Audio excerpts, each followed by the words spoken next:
Hi everybody, Professor Paul here from Advanced Ideas. I know you may have just seen me seconds ago, but for me it's been about an hour and a half. Why? I've been trying to find a few simple tools that I wanted to share with you today, but my wife hid them.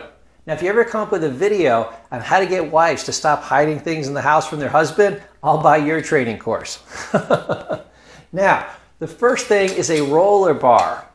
There's actually a technique called, I believe it's called gua sha, I always mispronounce it, but it's basically breaking up that fascia tissue by using tools to dig in, and they really dig in. It's called scraping. Why? Because they take the tools and they scrape against the skin and the muscles, and it turns beet red. You will bruise. There's some blood vessels that may get broken underneath. I mean, they are really grinding in to break that fascia, to break it up around the muscle. For some people that have really set in fascia tissue in their muscles, they just need to really get in there and grind it. Now there's some massage therapists that'll do fascial release, and that's what they're doing. If you've ever had a deep tissue massage, just multiply that by 5, and that's what it takes to break up that fascia. And they'll do it by stretching, pulling, tearing at it, rolling it back and forth between their fingers, basically any way they can really dig in there and break it apart. Now the other way to do it, very gently, it won't be as invasive and it won't be as intense and it won't be as thorough, but you can do it through something called rolling. Now rolling can be done a couple different ways. I've got a couple different tools here for you. I've got a classic foam roller, and what people will do with this is they'll simply put their weight against it, like lie on the floor, and then they roll back and forth on the floor and let it hit the different areas. You do the front, you do the back, you do the side, you can do your shoulders, you can do your arms, you can do inside, you can do outside, you can do across, the middle of your back, you can roll it. But rolling is simply putting pressure with your body, any body part, against the roller and then going back and forth. And that just crushes the fascia and helps to break it up. Some people even roll a little bit this way, as opposed to just like this. So when they have their leg on it, they'll roll their leg across it a little bit. And a lot of times what people will do is they'll really work on or even hold and grind it to and apply extra pressure to certain areas that are really tight to create a release. So some people will do this before stretching or working out. Some people will do it after stretching or working out. So it helps for stretching, helps for fascia release, and it also helps to release some tense, blocked areas. That's kind of an old massage technique. You can massage something by manipulating it and moving it. You can massage something by stretching it. That's technique number 2. And the third one is just apply pressure and don't let it off. That's kind of what the rolling is doing. It's putting pressure on, and if you have a really bad spot, you just hold that spot. It keeps the weight and the pressure on it, and the muscle fatigues and eventually has to release. You can't hold it any longer. So that's the classic foam rolling. Then there's roller bars. This is part of the Mao Gai. They will have the rollers, and all you do is you roll it along the muscle. I love it along the upper calf muscles here, the quads they call them. Oh, that feels good. If you want to get the hamstrings, you go underneath. Sometimes it's good to do it like this. Sometimes it's good to do it lying down, getting behind the calves, on the sides of the calves. Great for doing the legs. Harder for doing the arms because you don't have your 2 arms to push down with. You have to have somebody do that for you. But for things like the forearms, I can do pretty good. If I've been working at the gym, I can do it for the biceps. That's actually not bad. If you need a little added pressure, just push against something like a wall and use that to kind of hold one side. It's got to be a wall you don't like much because you're probably going to scrape it. Do it out in the garage or something like that.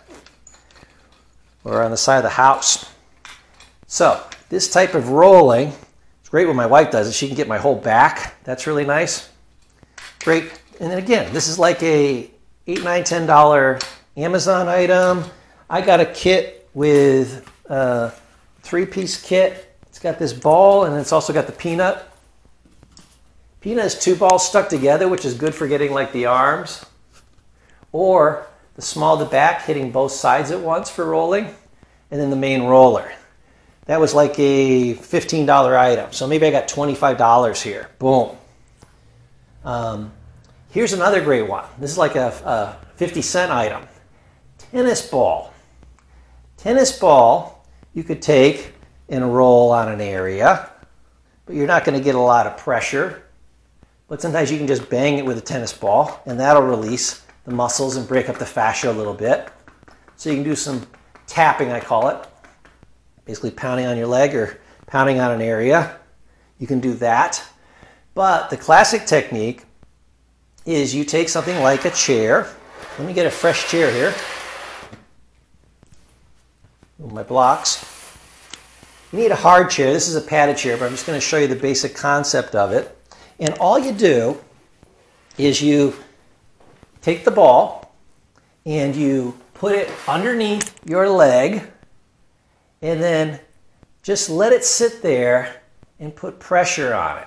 You can go up and down, you can let it sit there for a while. That's going to create a release, but the best thing is to be able to roll back and forth, maybe over a 6-inch area, 3 inches forward, 3 inches back, and that will grind in almost like the nerve flossing and start to release the fascia. Then move it forward a little bit, do the next spot until you get the entire length of your leg. Perfect. If you can get your leg high enough up that you can get on a table, you can also do the calf as well. So that's a great way to break up those hamstrings just using the tennis ball. Now, another great way to do it, you would be surprised how much of the tension in your legs, in your hamstrings, part of the reason why you can't touch your toes and you have so much inflexibility through your legs is actually your feet. So what you need to do is get a tennis ball and on a hard surface. You could do it on a carpet if your carpet's not too thick and there's not too much pad. But on a hard surface, maybe tile floor or linoleum, simply put the ball down and just start rolling it and put it on any spot on your foot that feels good and then apply some pressure and hold it, hold it, hold it. As long as it doesn't hurt, you're doing it right. If you feel some tension there, that's probably where you need it. Then move it to another spot and just push down on that. Leave it there for a few seconds, just as if you were doing a stretch. Do it again in another spot. And what you're going to find is you're going to break up the fascia in the foot. You're going to release a lot of tendons and tension. A lot of mental tension is stored in your feet. If you like acupressure and those types of things, reflexology, there's a lot of those points on your foot. Some people do this with a spiky ball. They don't do it as hard, but the spiky ball will actually stimulate all those acupressure and reflexology points. But this is really just to get that release. And if you're a person that's on their feet all day too, this can feel fantastic. So you can do it as light or as hard as you want. Again, listen to your body. Do it very light the first time. Then go a little harder, a little harder, a little harder. See how your feet and your body respond. But you may find you got a lot more flexibility from the waist down simply because you use this ball. So that's your bonus tip for today. My name is Professor Paul with Advanced Ideas, and I'll see you in our very next training.